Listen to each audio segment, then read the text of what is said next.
Bulletin में बात होगी संसद में घिरी मोदी सरकार की जॉर्ज सोरोस पर उठे विवाद की। देखेंगे दिल्ली चुनाव को लेकर राहुल की रणनीति को, महाराष्ट्र में ईवीएम को लेकर जनता के रोष को, जानेंगे कैसे हाईकोर्ट के जज शेखर यादव की बड़ी मुश्किलें, और बुलेटिन के आखिर में देखेंगे जाने माने कार्टूनिस्ट इरफान की किस खबर पर पड़ी तिरछी नजर। लेकिन दिन भर की तमाम बड़ी खबरों से पहले एक नजर आज की सुर्खियों पर।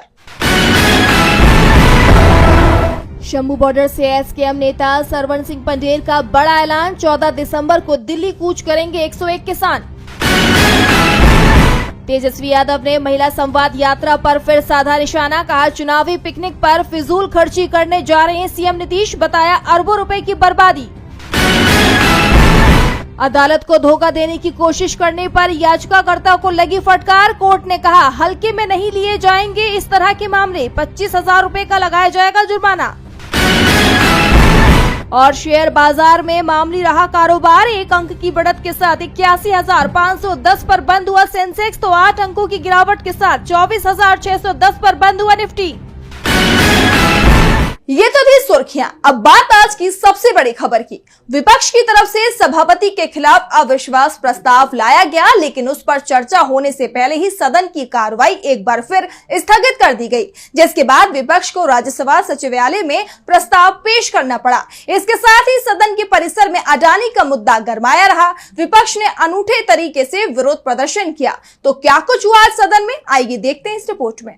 10 दिसंबर को संसद के शीतकालीन सत्र का 11वां दिन रहा। विपक्ष सदन में सभापति के खिलाफ अविश्वास प्रस्ताव पेश करने की तैयारी में था, लेकिन थोड़ी देर की औपचारिक कार्यवाही के बाद सदन को 11 दिसंबर सुबह 11 बजे तक के लिए स्थगित कर दिया गया, जिसके बाद विपक्षी सांसदों ने राज्यसभा सचिवालय के महासचिव के आगे यह अविश्वास प्रस्ताव पेश किया। बता दें कि सदन में लगातार तमाम मुद्दों को लेकर सभापति और विपक्षी सांसदों के बीच टकराव देखने को मिल रहा था, जिसके चलते एक दिन पहले ही विपक्षी सांसदों ने अविश्वास प्रस्ताव लाने की तैयारी कर ली थी। उनका आरोप है कि सदन संचालित करने में सभापति का रवैया पक्षपातपूर्ण रहता है। अब जहां एक ओर विपक्ष सभापति के खिलाफ अविश्वास प्रस्ताव ला चुका है, वहीं दूसरी ओर सदन की कार्यवाही शुरू होने से पहले संसद परिसर में वायनाड सांसद प्रियंका गांधी ने विपक्षी सांसदों के साथ अडानी के मुद्दे पर विरोध प्रदर्शन किया। इस दौरान प्रियंका गांधी एक काले बैग के साथ नजर आईं, जिस पर प्रिंटेड था मोदी अडानी एक हैं। इस मौके पर प्रियंका गांधी ने कहा कि हम तो चर्चा के लिए तैयार हैं, लेकिन सरकार किसी न किसी बहाने से सदन को स्थगित करने का काम कर रही है। इसी वजह से सरकार नहीं चल हम जो प्रदर्शन कर रहे हैं वो बाहर कर रहे हैं, निकाल करके अंदर जा रहे हैं। रोज हम कोशिश करते हैं, लेकिन वो नहीं चाहते, चर्चा नहीं चाहते, तो किसी न किसी बहाने और जंग करा रहे हैं। इसे लेकर कांग्रेस के वरिष्ठ नेता और सांसद दिग्विजय सिंह का भी बयान सामने आया है। उन्होंने कहा कि मेरा आरोप है कि धनखड़ ने घोर पक्षपाती ढंग से सदन को चलाया। मोदी सरकार सिर्फ अडानी को बचाने और मुद्दों से भटकाने के लिए ऐसा कर रही है। बताते चलें कि विपक्ष अडानी, ईवीएम, किसान, संभल जैसे तमाम मुद्दों पर सदन में चर्चा करना चाह रहा है, लेकिन उसका आरोप है कि सरकार चर्चा से बचने के लिए लगातार सदन की कार्यवाही स्थगित कर रही है। अब जहां एक ओर विपक्ष तमाम मुद्दों पर चर्चा करने की मांग कर रहा है, तो वहीं दूसरी ओर वो सभापति के खिलाफ अब अविश्वास प्रस्ताव पेश कर चुका है। अब देखना होगा कि 11 दिसंबर को सदन में इस पर कार्यवाही आगे बढ़ती है या सदन को एक बार फिर स्थगन झेलना पड़ता है।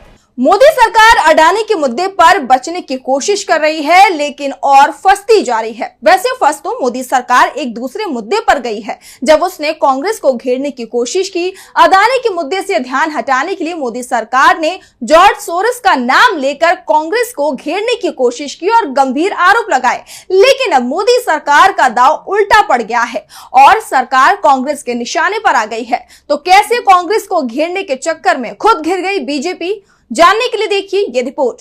अमेरिकी बिजनेसमैन जॉर्ज सोरोस का नाम लेकर मोदी सरकार ने अडानी के मुद्दे से ध्यान भटकाने की कोशिश की, लेकिन अब कांग्रेस ने सरकार से वो सवाल पूछ लिए हैं जिसका जवाब मोदी सरकार नहीं दे पा रही है।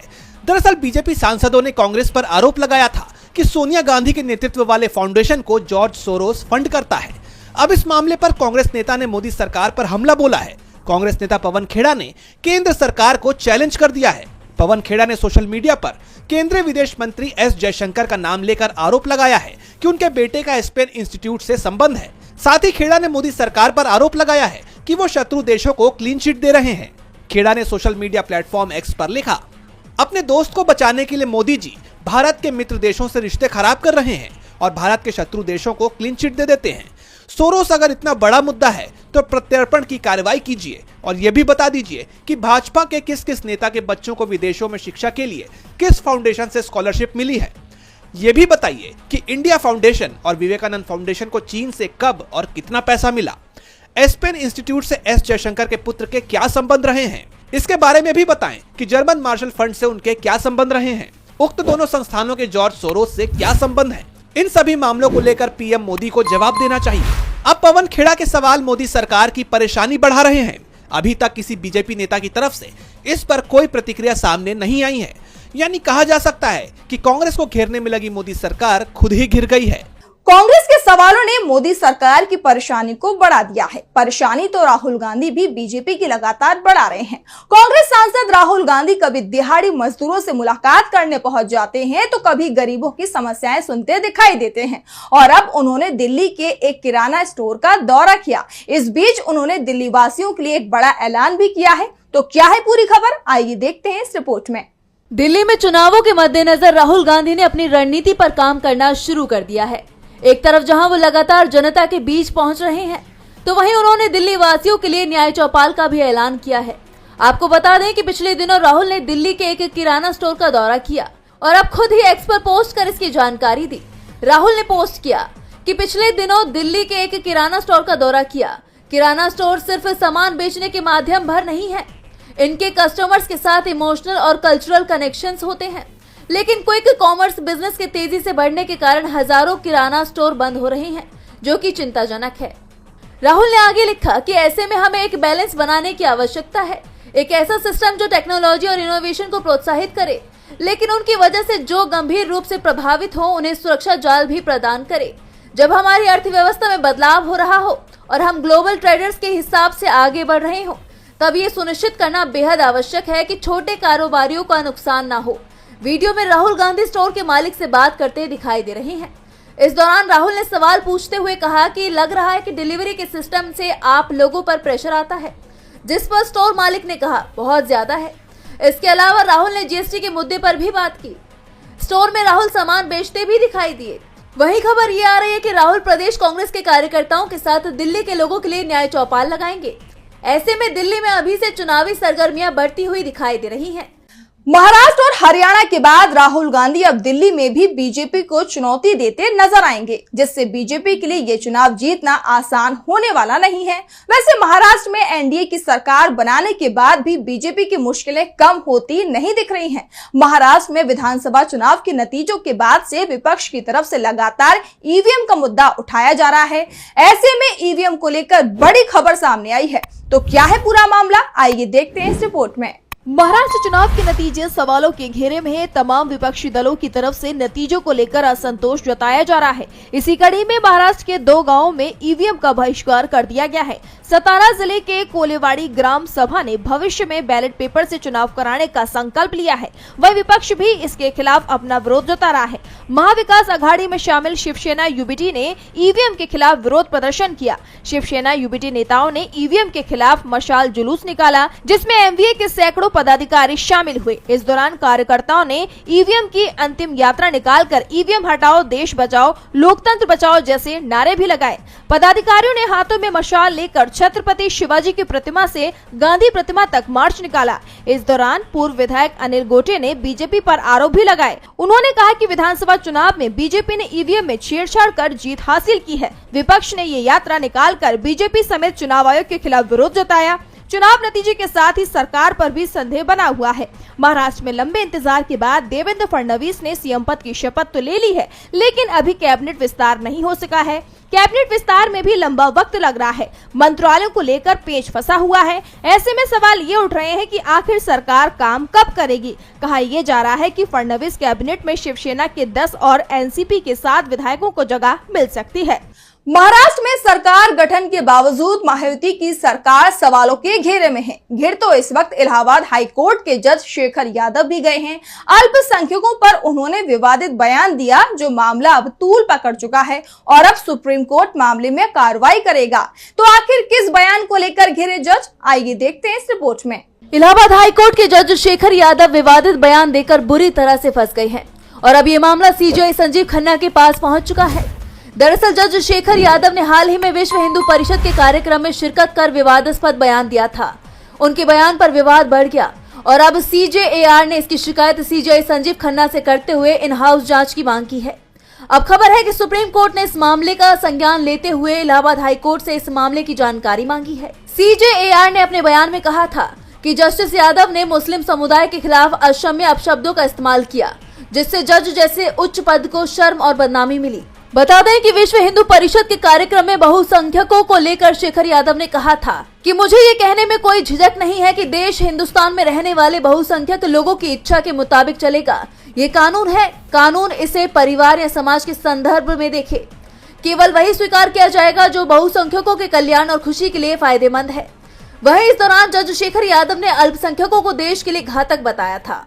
लेकिन जो कह लीजिए आप शब्द गलत है, लेकिन कहने में गुरेज नहीं है, क्योंकि वो देश के लिए घातक हैं, बिगाड़ने वाले लोग हैं, जनता को भड़काने वाले लोग हैं, देश आगे न बढ़े इस प्रकार के लोग हैं, उनसे सावधान रहने की जरूरत है। इससे साफ है कि सुप्रीम कोर्ट के इस मामले में संज्ञान लेने की खबर से जज शेखर यादव की मुश्किलें बढ़ती हुई दिख सकती हैं। अल्पसंख्यकों को लेकर दिए बयान पर अब सुप्रीम कोर्ट की कार्रवाई पर सभी की नजरें टिकी हुई हैं। वैसे नजर तो अब सभी दलों की दिल्ली विधानसभा चुनाव पर है, जो जल्द ही होने वाले हैं। खासकर सत्ताधारी आम आदमी पार्टी जोर शोर से तैयारी में जुटी हुई है और अब चुनाव से पहले आम आदमी पार्टी ने बीजेपी सांसद के खिलाफ राउज एवेन्यू कोर्ट में केस दर्ज कर दिया है। तो किस सांसद के खिलाफ हुआ है केस दर्ज, आइए देखते हैं इस रिपोर्ट में। दिल्ली विधानसभा का कार्यकाल फरवरी 2025 में पूरा हो रहा है। ऐसे में आम आदमी पार्टी ने विधानसभा चुनाव को लेकर तैयारी तेज कर दी है, तो बीजेपी चुनाव से पहले ही मुश्किल में नजर आ रही है। दरअसल बीजेपी सांसद बांसुरी स्वराज पर राउज एवेन्यू कोर्ट में मामला दर्ज हो गया है, जिससे अब बीजेपी के लिए मुश्किलें बढ़ सकती है। दरअसल दिल्ली के पूर्व मंत्री सत्येंद्र जैन ने भारतीय जनता पार्टी की सांसद बांसुरी स्वराज के खिलाफ मानहानि की शिकायत दर्ज कराई है। सत्येंद्र जैन ने अपनी शिकायत में आरोप लगाया है कि बांसुरी स्वराज ने 5 अक्टूबर 2023 को एक टीवी चैनल पर इंटरव्यू के दौरान उनके खिलाफ अपमानजनक टिप्पणी की थी, जिसे लाखों लोगों ने देखा था। इंटरव्यू में बांसुरी स्वराज ने झूठ बोला था कि मेरे घर से 3 करोड़ रुपए, 1.8 किलो सोना और 133 सोने के सिक्के बरामद हुए हैं। सत्येंद्र जैन ने दावा किया कि ये टिप्पणी बांसुरी स्वराज ने उन्हें बदनाम करने और अनुचित राजनीति का फायदा हासिल करने के लिए की थी। बांसुरी स्वराज के बयान से मेरी निजी और प्रोफेशनल दोनों स्तर पर छवि को एक नागरिक, पति, पिता, भाई और दोस्त के रूप में समाज में गहरा धक्का लगा है। वहीं राउज एवेन्यू कोर्ट ने सत्येंद्र जैन की शिकायत पर प्री समनिंग के मामले में आदेश सुरक्षित रखते हुए कोर्ट ने 16 दिसंबर को मामले में फैसला सुनाने का आदेश दिया है। ऐसे में देखना दिलचस्प होगा कि कोर्ट इस मामले में क्या फैसला सुनाएगा। ये तो 16 दिसंबर को साफ हो पाएगा, लेकिन कहा यह जा रहा है कि आने वाले चुनाव से पहले बीजेपी नेता के खिलाफ कोर्ट में केस दर्ज होने का असर मतदाताओं पर पड़ सकता है। चुनाव से पहले बीजेपी सांसद पर केस होना बीजेपी के लिए एक बड़ा झटका माना जा रहा है। तो झटका तेलंगाना में बीआरएस पार्टी को भी लगा है। 4 बार विधायक रह चुके पार्टी के एक वरिष्ठ नेता के खिलाफ हाई कोर्ट ने बड़ा फैसला सुनाया है। कोर्ट ने उनकी भारतीय नागरिकता ही रद्द कर दी है और साथ ही भारी जुर्माना भी लगाया है। देश के इतिहास में पहली बार ऐसी कोई कार्रवाई सामने आई है। तो क्या है पूरा मामला, आइए देखते हैं इस रिपोर्ट में। तेलंगाना में बीआरएस पार्टी के अस्तित्व पर पहले से ही खतरा मंडरा रहा है और अब पार्टी के दिग्गज नेता के खिलाफ हाईकोर्ट ने सख्त कार्रवाई के आदेश दे दिए हैं। कोर्ट ने 4 बार विधायक रह चुके बीआरएस नेता चेन्नामनेनी रमेश की भारतीय नागरिकता रद्द कर दी है और इसके साथ ही कोर्ट ने उन पर 30 लाख रुपए का जुर्माना भी लगाया है। दरअसल तेलंगाना हाईकोर्ट में कांग्रेस नेता आदि श्रीनिवास ने रमेश की नागरिकता को लेकर याचिका दाखिल की थी, जिस पर अब कोर्ट का ये फैसला सामने आया है। कोर्ट ने रमेश को जर्मनी का नागरिक माना है और साथ ही ये भी कहा है कि उन्होंने वेमुलवाड़ा विधानसभा सीट से चुनाव लड़ने के लिए जाली दस्तावेजों का इस्तेमाल किया। उन्होंने जाली दस्तावेजों का इस्तेमाल करके खुद को भारतीय नागरिक दिखाया। आपको बता दें कि रमेश वेमुलवाड़ा सीट से 4 बार विधानसभा का चुनाव जीत चुके हैं। वो 2009 में टीडीपी के टिकट पर और 2010 से 2018 तक 3 बार बीआरएस के टिकट पर विधायक चुने गए, जबकि भारतीय कानून के मुताबिक गैर भारतीय नागरिक चुनाव नहीं लड़ सकते, यहाँ तक कि वो वोट भी नहीं दे सकते। आपको बता दें कि 2013 में भी आंध्र प्रदेश हाईकोर्ट में उनकी नागरिकता से जुड़ा ये विवाद पहुंचा था।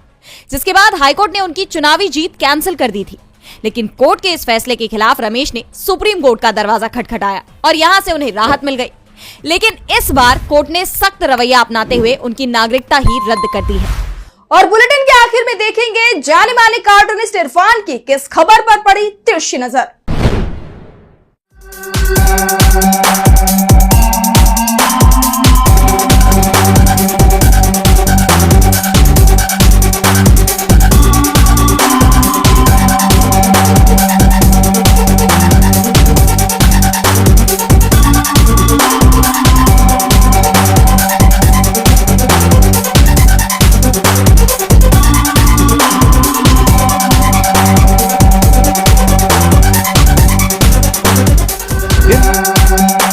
झोले से आपको कुछ याद आया? जी हाँ, आज वही झोला कांग्रेस बनवाकर संसद में ले आई है, इस उम्मीद से कि शायद पीएम को अपना झोला उठाकर कभी भी चल दूंगा वाला डायलॉग याद आ जाए, क्योंकि हालात तो कुछ वैसे ही है।